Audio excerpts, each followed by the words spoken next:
Io sono felicissima di stare con te, davvero. Vieni qui. Su, Marco.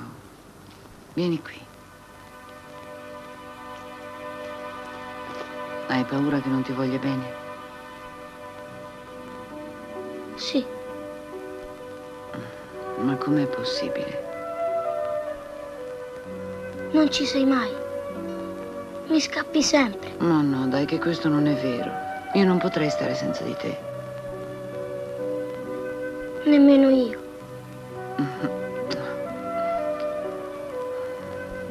Perché non mi fai venire qui? Io voglio stare insieme a te, ma sempre.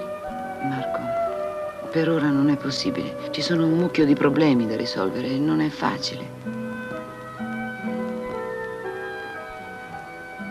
Io non ci voglio tornare a casa.